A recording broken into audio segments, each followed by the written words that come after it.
JPS Rathore Dilip দা আমার সঙ্গ দিয়েছে। আমি আমার নেতৃত্বের প্রতি কৃতজ্ঞ যে তারা আমার উপর আস্থা, বিশ্বাস, ভরসা অটুট রেখেছেন। আমার বাকি কাজ জনগণকে সাথে নিয়ে সব জায়গায় পদ্মফুল ফোটানো, সেটা আমি করার চেষ্টা করব। ও আমার বিশ্বাস, আমি 21-এর নমিনেশনের র্যালিও দেখেছি। ধর্মেন্দ্রজি বলছিলেন যে ইসবার তো 3 গুনা হুয়া है। আর জোশ মানে লোক চাইছে এক্ষুনি গিয়ে ইভিএমে টিপে দিতে, কালকে ভোটটা হয়। লোক আর এক মুহূর্ত এই অপশাসন, কুশাসন, জঙ্গল রাজ রাখতে চাইছে না। বাকিটা বৃক্ষতমিকে ফলে না পরিচয়। এরপর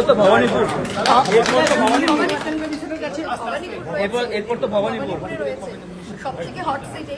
নন্দীগ্রামে আমি আপনাকে বলবো 21-এ কিছুটা ভোটের পাটিগণিতের হিসাবে টাপ ছিল, কারণ তখন নন্দীগ্রামে 64,000 মুসলিম ভোট ছিল।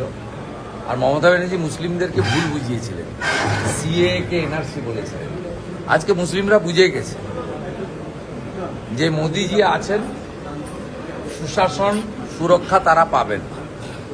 অতএব আজকে মুসলিমরা ওদের চক্করে পড়ছে না, আর হিন্দুরা আরো ঐক্যবদ্ধ হয়েছেন।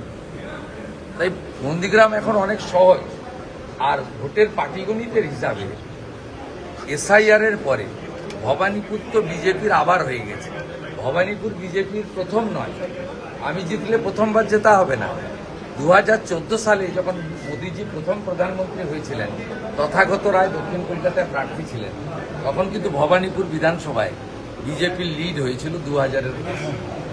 অর্থাৎ ভবানীপুর বিজেপির চুরি, চাম্পারি, ছাপ্পা, অবৈধ অনুপ্রবেশকারী, মৃত ফেক ভোটার দিয়ে মমতা ব্যানার্জি ভোটে জিততেন, যেটা এসআইআর এর পরে সম্ভব নয়। আর মোদিজি ওখানে আমাকে দাঁড় করিয়েছেন, নিতিন নবীনজি দাঁড় করিয়েছেন গুন্ডামি রোখার জন্য। 23 তারিখ পর্যন্ত নন্দীগ্রামে থাকবো, রাজ্যেও থাকবো। 24 তারিখ সকাল থেকে ভবানীপুরে থাকবো। 29 তারিখে মমতা ব্যানার্জিকে হারানোর কাজ শেষ করে তারপরে স্ট্রং রুম সিল করে ভবানীপুর ছাড়বো। 4 তারিখে দেখা হবে। দাদা, আজকে আপনার নমিনেশনের প্রস্তাবকতা ছিলেন শহীদ পরিবারের সদস্য, শহীদ পরিবারের অনেকেই এখানে উপস্থিত ছিলেন। দেখুন, আমার প্রস্তাবক হিসেবে আমাদের ঋষিবাবু সহধর্মিনী দিদি এটা নিয়ে 5 বার, 9, 14, 16, 21, 26। শুধু তাই নয়, আমরা ভগবান বলে মানি যারা তফসিলি জাতি। আমার নমিনেশনের সেটে প্রত্যেকবার একজন তফসিলি জাতি থাকে। এবারেও আমাদের নন্দীগ্রাম 1-এর কৃষি কর্মাধ্যক্ষ সাহেব দাস আছে। তো আমি কৃতজ্ঞ শিডিউল কাস্টদের কাছে। 2021-এ আমি নরেন্দ্রজি জানেন আমি জিততে পারতাম না।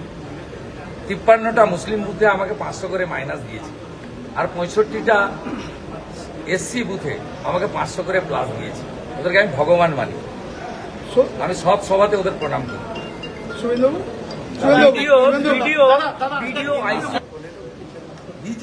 বিজেপির মানেই পশ্চিমবাংলার রিপোর্টাররা জানে না।